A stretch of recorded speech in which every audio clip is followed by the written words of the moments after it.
this fucking song.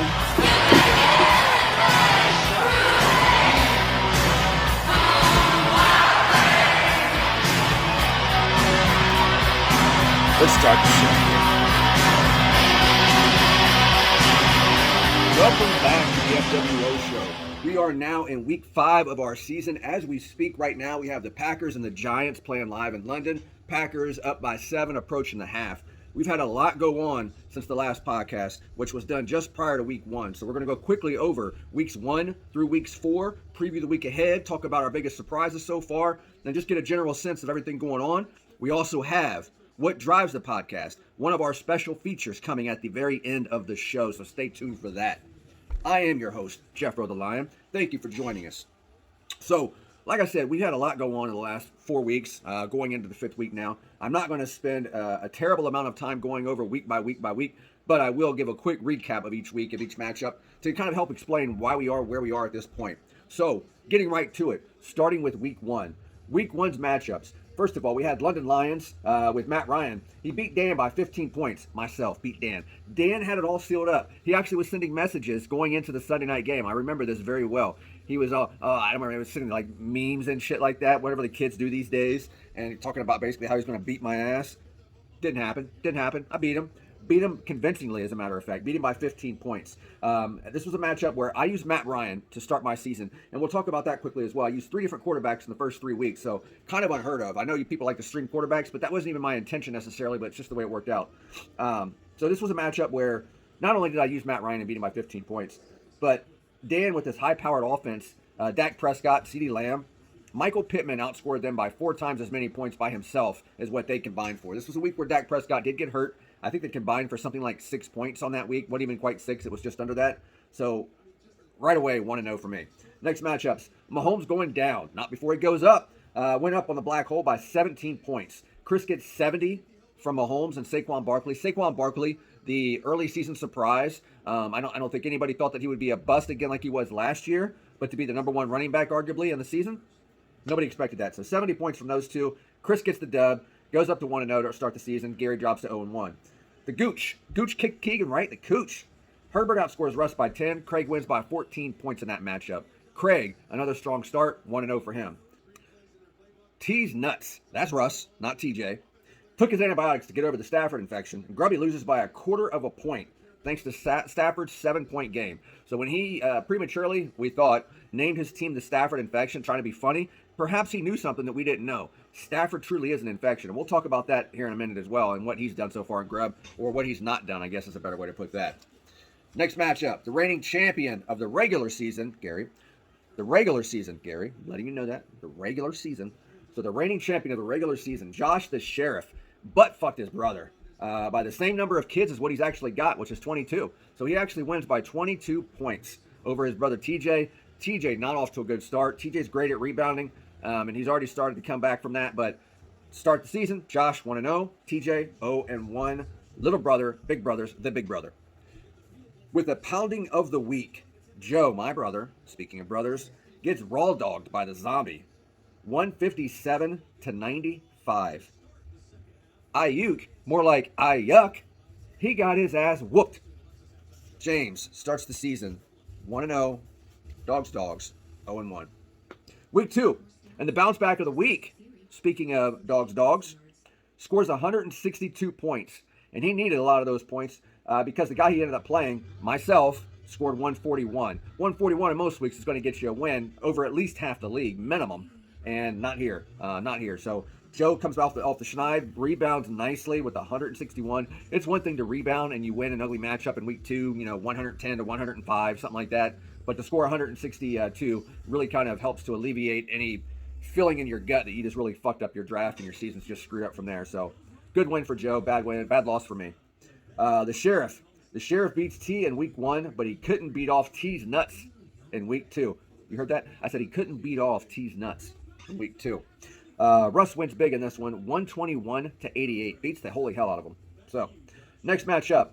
There is a light in the black hole because he outshined the Stafford infection by 27. Hashtag Hilltop Heat. Woo! Now, the Gooch gets 24 from Herbert. Beats TJ by 24. What more can I say? So Herbert gives him a strong showing. The Gooch goes to 2-0. Again, another strong start by the Gooch. TJ, one of our perennial top half guys, 0-2 to start the season. Dan, here comes the man. In this case, it's Christian Martin, along with Christian McCaffrey, or as I like to call him, the CNC Muscle Factory. Chris wins by 10, drops Dan to 0-2. Dan, also a strong starter in his first couple years.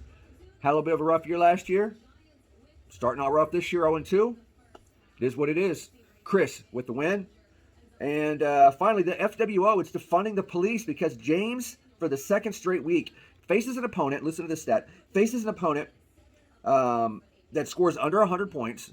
So already James is most likely going to win. If your opponent gets you under 100, chalk it up. Put the W on the board. Put it in marker. Don't worry about erasing that shit. However, credit to James, he didn't just win the game ugly because his opponent got under 100 points.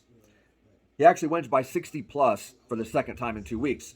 So in this particular matchup, wins by 68 over Keegan. He goes to 2-0. Keegan drops to 0-2. That's the story right there. We're going to talk a little more about James's roster and what it's looking like because, well, we'll get there. Week 3, quickly through week 3 here. Here are the highlights. So Dan, he found him a slump buster, beat Grubby by 38. If you ever needed a slump buster, Grubby's your guy. Sorry, Grub. I love you, bud. I want you in this league forever, but consistency is not your strong point. Zombie Jim goes to 3-0. Beat me back-to-back weeks. And fun fact, not fun for me, also beat me in fantasy baseball that week for the championship. Not a fun fact for me. Goes to 3-0. I use my third quarterback in 3 weeks. I lose by 17. I start the season with Matt Ryan. Week 2, I use Carson Wentz. Lose. Week 3, I get Russell Wilson traded to me. And what I thought was going to be just a great deal for both of us wasn't for me. Russ is... We'll get there, but Russ has played his last snap for me until he shows something more. I used him on this past Thursday night, on the Thursday nighter versus the Colts. He butt-fucked me. He didn't cook. Kitchen was closed. Anywho, for the second time this season, we see someone lose by a half a point or less. And Josh says, I am the real deal Holyfield champion. Fuck that playoff noise you're preaching, Gary Darby. Josh beats him by a half a point. You got anything to say about that, Gary? Anything? I'm here for you, Hilltop Heat. Josh beats you 1-on-1. Fair matchup. Okay. Tease nuts on Craig's butts. Russ gives Craig his first L and wins by 25. Russ, the guy that is quietly having himself a season right now, started last season very well before he lost Derrick Henry. He blames his entire last place finish on one guy losing. I don't buy into that philosophy. I think one guy should not define your entire team. It was certainly an impact, though. But Russ starts this season 3-0. I think he may have done the same thing last year. I think he went 4-0 to start the year last year. But nonetheless, Russ off to a good start, quietly. Dogs on the loose, and he's in a bad mood. Bad news for Chris. He wins by a score of 161 to 145. So Dogs gets him another win. Chris takes the L. The final matchup. Someone's always got to go. TJ's always got to go because he beats Officer Doofy 112-91. That, my friends, is what you call an ugly matchup when somebody wins with a 112 score. But a win's a win, and TJ gets it. All right, so week 4, our most recent week. Russ cooked, maybe for the last time on my team, but I beat Chris by a minimal 4 points. This one came down to the very end. He and I each had a defensive guy going into Monday night. He had Nick Bosa. Was it Nick? Yeah, Nick Bosa for the Niners. I had Bobby Wagner. Bobby Wagner was able to hold off Chris. I went into that matchup up by 6, I think it was, 5 or 6. And Bobby Wagner scored enough to keep Chris bay from beating me. I win by 4 points. So, next matchup. Russ throws his brother-in-law a bone. And I'm not talking about the type of bone that he throws him every other week when he's telling us how cute Keegan is. It's fucking weird, Russ. So, anywho.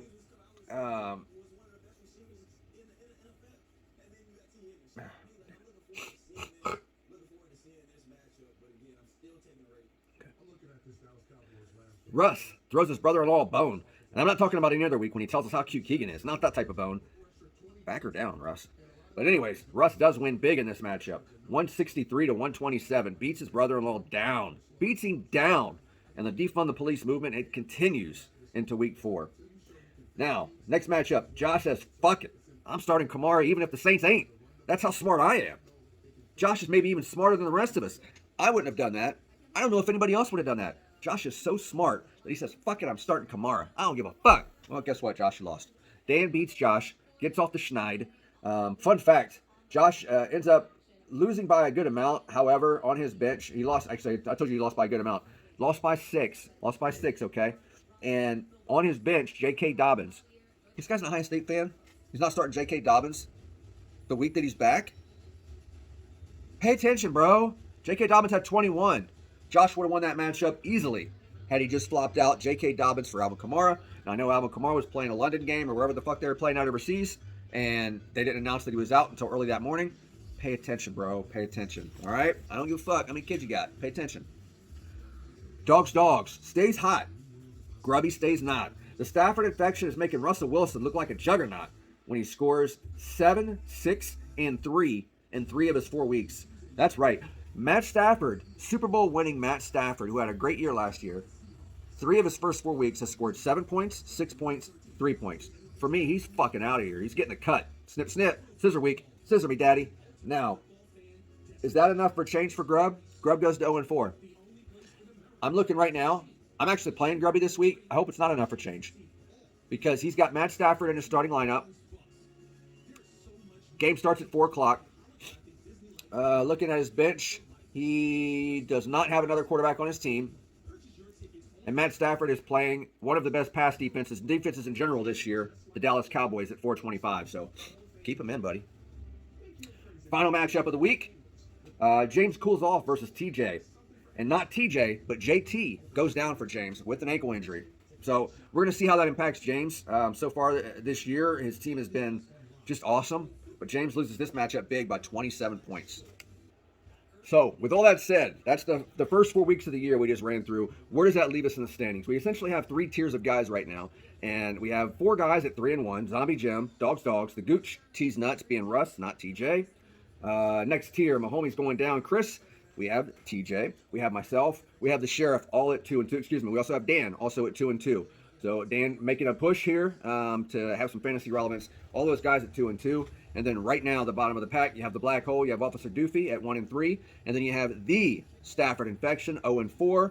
With any good luck or good grace, whatever you want to call it, from the fantasy gods today, he will be 0-5 as he faces myself. That's where we're at in the standings right now. Let's talk about biggest surprises of the year. So my biggest surprises of the year, I have 2 of them as far as, I guess, what I looked at with where I thought guys would be and where guys actually are. Gary Darby is the first one I want to look at, all right? So looking at Dart's team, he's got a pretty damn good juggernaut of a team, and here's kind of the key pieces to that. So he's got the 4th most points in the league right now. However, he sits in 10th place. That's always a factor, a key complaint from anybody who really wants to feel like they've just got insult to injury is when they are one of the top scorers in the league and they're on the bottom of the pack, which is what Gary's at right now. 4th most points in the league, sitting in 10th place right now. There's still time. He's got Cam Akers. He's got Darren Waller. Both have been bust so far. I think Cam Akers is going to pick up steam as the season goes along. Waller, it should be inevitable, but you know it's possible Derek Carr is going to overcompensate for his buddy being in town. He's going to just force that ball into Devontae Adams. You got Hunter Renfrow coming back this week. Matt Collins has been a pretty pleasant surprise while Hunter Renfrow has been out. So will Waller get more involved? Hopefully with his contract. Aside from that, you got Clyde Edwards-Helaire for him, who is the number 5 fantasy running back right now. So that has got to be a big surprise for him. I think some people were on the Isaiah Pacheco train coming into the season. Everybody likes to pick a rookie early and say that, oh, I called dibs on him early.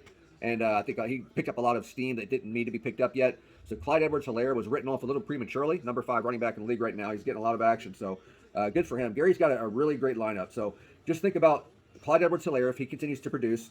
Waller if he's able to be somebody, be the guy that we know he is. Cam Akers comes back and has a lot more fantasy relevance.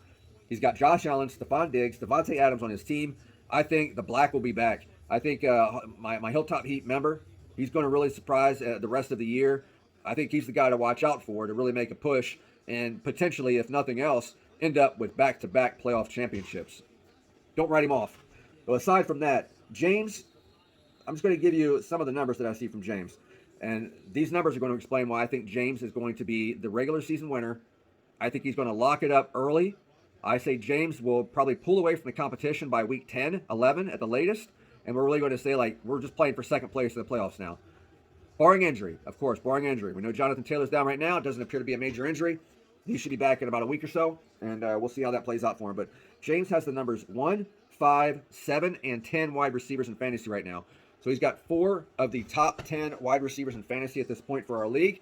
And I think everybody's kind of seeing as well that wide receiver is really taking over for the most fantasy relevant position, one of the most important positions. We always valued running back naturally throughout the years. Running back was always the early pick. We've seen a shift really happen this year, thanks to Cooper Kupp, really, where wide receivers are getting drafted earlier and earlier each year now. So James with those top 4 of those top 10 receivers, rather. He's got Jonathan Taylor, who will be better. And out of those 4, by the way, Amon-Ra St. Brown was the number 5. Yeah, he's the number 5 wide receiver in fantasy. So just think where he'd be if he didn't miss last week. Be even higher. He could have possibly the number 1 and 2 or number 1 and 3 receiver there too. So aside from that, he also just gained Melvin Gordon for the rest of the year, barring injury, with the injury to Javonte Williams. So Melvin Gordon's going to be a very fantasy relevant guy for him.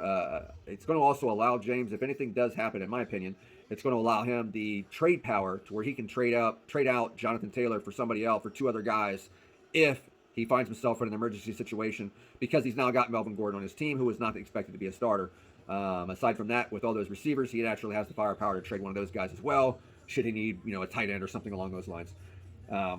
Speaking of the ability to be able to do that, what helps him to be able to do that is the fact that he's got Breece Hall. Breece Hall, every single week, is getting double-digit points, and it's only going to get better as he has more consistent quarterback play. I know Joe Flacco was there. He's the veteran. He's not going to make a lot of mistakes, but he's also not going to make a lot of big plays. So Breece Hall is going to benefit from Zach Wilson being back. I'm sure of it. I think James will run the regular season, like I said, and obviously if you win the regular season, you're going to contend for the playoffs, but James is the only person in league history so far. So, hey, coincidence maybe, the only person in league history so far to have the regular season and the playoff champ, to be the Grand Slam champ same season. Never happened any time before. We're 19 years now. This is the 19th season that we have. I'd like to plan something special for next season. So next season is going to be the 20th year of the FWO/JBFL. So I'd like to plan something special next year if we can for the draft potentially. Those talks will come in the coming weeks, and we'll figure something out. So that's where we're at. Next up, Week 5 predictions. Like I said, we've already got a couple games in the books. We had the Broncos play on Thursday night. I saw that. I wish I didn't see that, but I just saw that. And they didn't look good. Again, offensively. Did not look good offensively. I'll just get right to myself. So, I got Russell Wilson. That bastard. I got Jerry Jeudy. I don't know how much of it's his fault. He's not. I mean, he did drop a couple balls early on in the year, but now Russ they're saying out of his camp that, he's got a shoulder problem. We're going to give him stem cells. He's going to be better. I'm not so sure. So Russell Wilson, injured shoulder, gets me 5 fucking points on Thursday night against the Colts. 5 points at home, mind you, at home. Michael Pittman played that night. Gets me 8.5. Okay, I didn't expect a ton out of Michael Pittman going up against PS2, so I'll take 8.5 from Michael Pittman that week. You can't sit him. He's just too valuable. Jerry Jeudy, I was a little back and forth on whether I start Jerry Jeudy or not. But Jerry Jeudy gets me 6 points. Thankfully, he got himself a long catch at the end of the game to kind of add a couple points, and we'll see if that makes the difference for me against Grubby this week. As it stands right now, the projection for Grubby and myself is for me to finish with a paltry 103 and Grubby to finish with 113. As it stands right now, Grubby's got 3 guys playing. Mason Crosby, who's already got 10 points. We're in the third quarter early on. He's got A.J. Dillon, who's done nothing so far, 2 points for him. Aaron Jones, 6 points for him. So if Aaron Jones and A.J. Dillon both finish with under 10, I'll be very happy. It will give me a chance to come back on Grubby from what the current projection is. So what's the prediction for me? If it was anybody other than Grubb, I'd say I'm cooked. Grubby he's like a magnet for things to complain about. And I don't know why that is, but I feel like there's just an aura around Grubby, where if anything, it's the Coughlin's Law from the movie Cocktail. Remember they talked about the Coughlin's Law all the time? What can go wrong will go wrong. I feel like that's kind of Grubby's, I feel like he's owned by Coughlin, because Coughlin's Law always applies to Grubby. What can go wrong will go wrong as it relates to his fantasy team. In his life, there's positives. He's a teacher. That's very admirable. Got himself a nice woman. That's very nice. Got the kids posted up on the gram and on Facebook, playing football, doing all kinds of other things. Nice little happy family going on there. Fantasy? Fucked. He's fucked. So I think that I should lose if I'm being completely unbiased. But anything is possible in this matchup since I am playing grubby. I like that we are approaching the fourth quarter right now. We're 8 minutes left in the third quarter, and like I said, Aaron Jones and Aaron Jones and AJ Dillon have done very little. So we'll see. Let's go Giants. Next matchup, we have the Black Hole versus Officer Doofy. This one right now is projected to be a very tight one. So far, we have Officer Doofy with 8.5 points from Alan Lazard, who did score a touchdown earlier today. Dart doesn't have anybody playing just yet, didn't have anybody on Thursday night. So early lead for Officer Doofy. As a result, he is currently projected, however, to lose by 3 points. Gary with 138, Keegan with 134. Looking at those matchups, Jared Goff is going to again be shorthanded with some of those receivers. I believe Josh Reynolds is playing. I believe Amon Ra I think he's out at last check, but I could be wrong about that. But he's got Jared Goff going at the Patriots. I like the Patriots defense. He's got Josh Allen playing at home against Pittsburgh. Naturally, I like Josh Allen much more there. You got matchups of A.J. Brown on the road against Arizona, Devontae Adams on the road on Monday night against Kansas City. Diggs, we just talked about the Bills and the Steelers. Looking just down this lineup, running back matchups. Dameon Pierce is traveling to Jacksonville today. I don't love that. Gary's got Cam Akers against a tough Dallas defense. I don't love that. Rashad Penny at the Saints. I'm going to say really the difference here is going to be Josh Allen and what the Bills offense can do. This may very well come down to Monday night with Darb and Devontae Adams playing against the Chiefs, and he may have to get himself a few catches.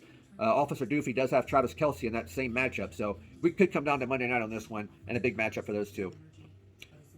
Projection, by the way, again, Darby, I just like Josh Allen's matchup way too much for the Bills offense. Next matchup, the Gooch against Dan. So as it stands right now, we have the Gooch with a projected victory of 21 points over Dan. 128 to 107 is the projection. Now, right offhand, when you say a 107 projection, you think, okay, you've already had some guys play and they just shit the bed. No, Dan hasn't had a single guy play yet, and he's projected to score 107 this week. Not a good fucking sign. That's all I need to see is a 107 projection before any games have even been played for his roster. Fuck.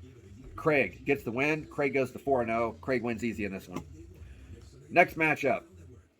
T's Nuts. That's Russ, not TJ. T's Nuts playing against TJ. Possibly playing for the right to see who can really be called T.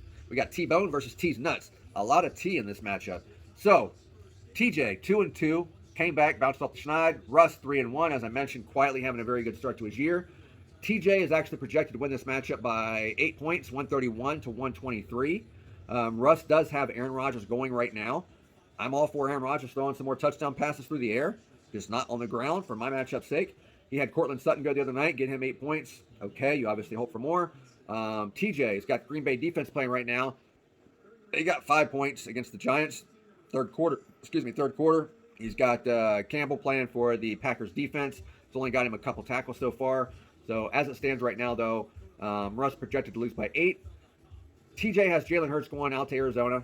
He's got a projection of 24. I feel like that might be a little generous, but that matchup could be a shootout. It's going to be a fun game to watch. I'm looking forward to it. He's got Justin Jefferson against the Bears, Mike Evans against the Falcons.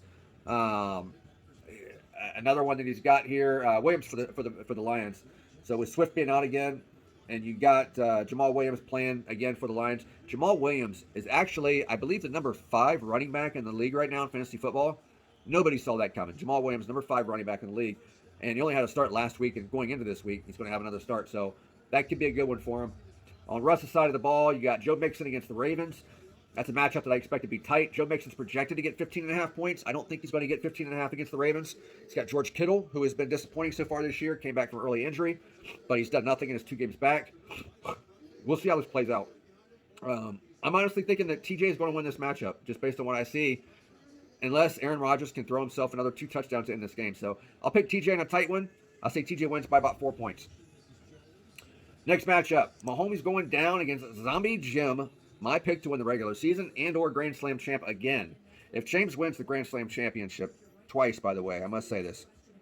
I feel like I am the most successful person in the history of this league. James is the one that can make an argument to say it's him.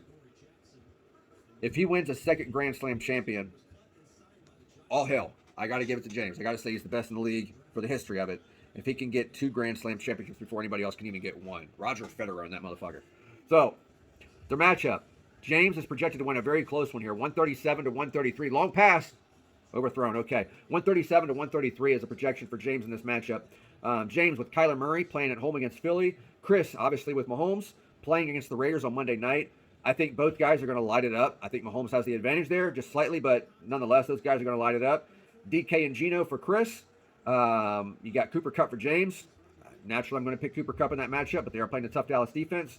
Skimming down the rest of the line, James with starting running back Melvin Gordon already played this week, 10.5 points for him.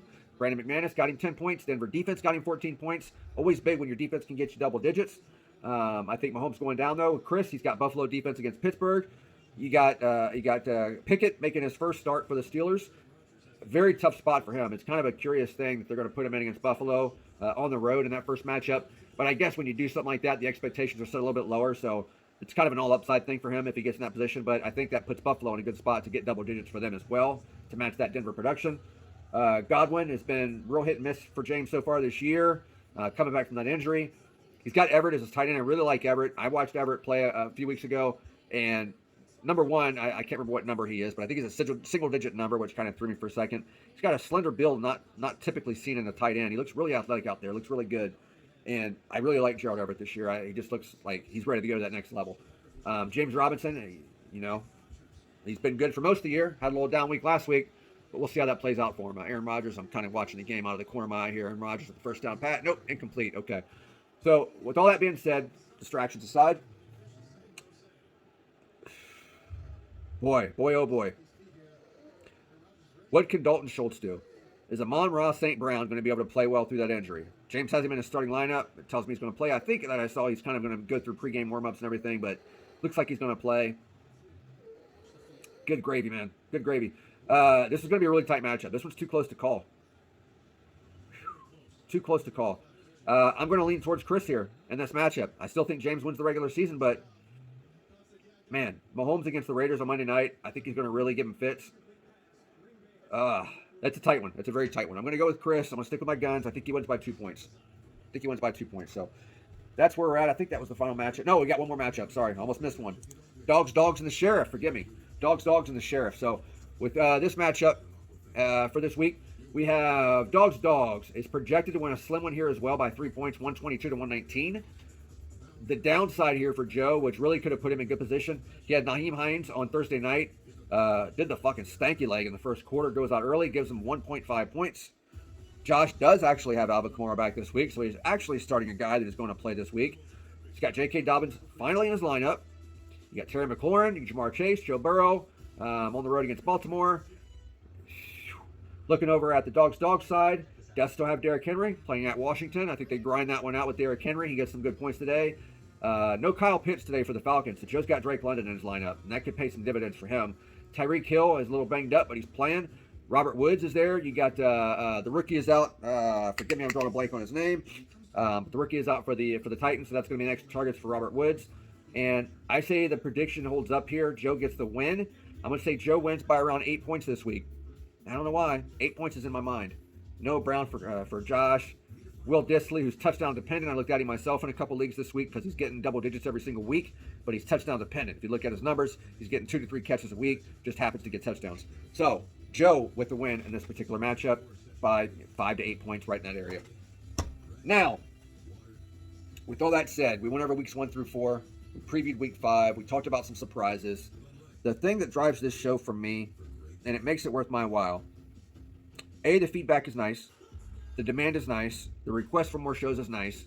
But what drives this show for me, what makes me a fan of the show, is the special appearances, the extra segments, the contributions from the show. So with that being said, returning this week for the very first time in season 19 of the FWO, we have Hilltop Heat member Dogs, Joe Jip, with this week's promo class. Enjoy, folks. See you next time. Ooh. You smell that? That's Freestyle Friday in the air. Freestyle Friday. Yep. Freestyle Friday. So, we're going to do it like this. I got the mic.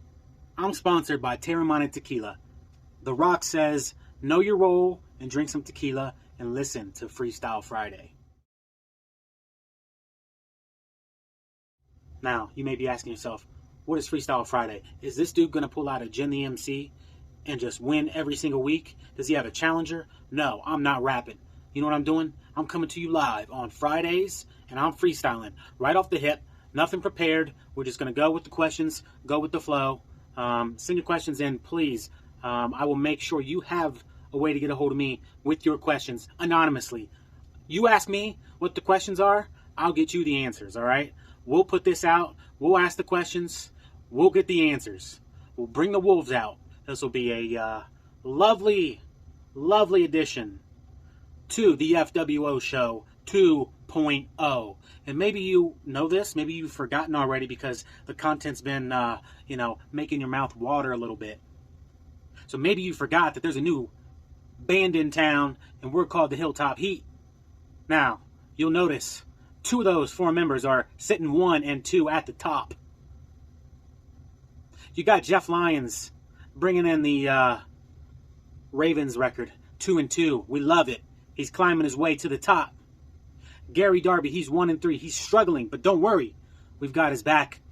We're going to throw our hammers down, and we're going to reach them back up, and we're going to pull them, and we're going to yank them like Isaac. DDS. Now, moving on. We're freestyling today. I want to know what kind of questions you guys have. I'll start off the questioning. How long did it take for Daniel to drop Jake Elliott? I mean, was this guy thinking about it for weeks? Or was he really having, a moment of silence yesterday, when he dropped Jake Elliott from his roster? Did that kill him inside? I believe that it did. I believe that if you look at his team, and although you wouldn't think that it's as bad as last year, it's as bad as last year. He's got a lot of Eagles on that puppy. That bus is riding high right now. They're 4-0. We like it. We're excited about it. Miles Sanders is back. Thank the Lord. It's a good thing that Daniel drafted Kyle Pitts in the 4th round. Because if he didn't, he wouldn't have that golden goose, Miles Sanders, returning from the dead. So, hey, I want to know, how bad did it hurt? Outside of that, we really have to ask the real important question. And, Craig wants to know. He came to me. He came to us. He said, guys, I got to know. I need to hear from Mr. Richard Grabinski. I need to know how he's doing. He's 0-4. He definitely has a Stafford infection. There are some problems. He needs to get checked out before it's too late. Now, obviously, I'm sitting at the top, almost, inching my way to the very top. I'm not going to knock my brother out of the way in the process, but I'm going to do my best to defend him while I defend the good name of Dogs. But while I'm climbing to the top, and I'm thinking, you know what? Mr. Grabinski, he's ripe for the pickings. Not George Pickens. He's ripe for Mr. Jeff Lyons to come knocking on his door. He's going to say, Mr. Grubb, do you like the selection here? May I work something out with you? What is of value to you? Oh, nothing is of value. I will take this. I will take that. I will take this. And in return, you can have these measly little scraps. Grubb, watch out. It's cuffing season. But instead of cuffing, we're trading. So watch yourself. That being said, I want questions. I want to hear from our city government officials. I want to hear from them. I want to know if they're out there listening. I want to know if they've got questions for me. Hey, you know what? I'm gonna keep it 5 real here and say if anyone out there, outside of this lovely bubble that we call the FWO, happens to be putting an ear to the video today, I want you to know. I want your questions. I want to know what you think. Let's not sit on the sidelines and forget to hit the like button. Let's participate. We're not leaving comments on the YouTube, okay? What we're doing is we're getting in touch right away. And I'll put the contact address right here. I want to hear from you guys. It's Friday. It's late. I'd love to keep talking to you. But there's too much tequila that I didn't get from the Rock that I got to find out why. Now this week, before I go, I had a real tough scare with Mr. Grabinski. It was real close. I've got Josh Beller this week. Thank God he doesn't have anyone playing in London, because he'd be sleeping. Hey, Josh. Hey, Josh. Wake the fuck up, all right? It's football Sunday. We're not out here watching Bob Vila, all right? We are waking up. We are drinking coffee.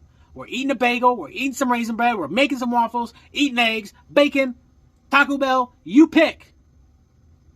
But we're watching fucking football. Get your ass out of bed. For crying out loud. You've been in this league too long for me to still be able to make fun of you for not being able to get out of bed in the morning, all right? Do you have any questions for me? You want me to answer your questions, or do you have questions for other people in this league? We got to know. It's been almost 8 minutes now. I've been Freestyle Friday. I'm going to go finish watching this Broncos game. Fucking Nyheim Hines. God bless you, sir. How dare you give me some sort of false hope that you were going to score double digits tonight in my lineup?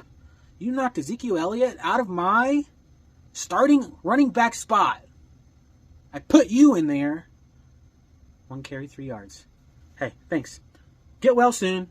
I don't know what to say, you know? The Broncos better win. They better get their crap together. And this Sunday night, oh yeah, this Sunday night, how could I have forgotten that the bad boys of Baltimore are going to wear their all blacks, and they're going to take out those little cats called the Bengals.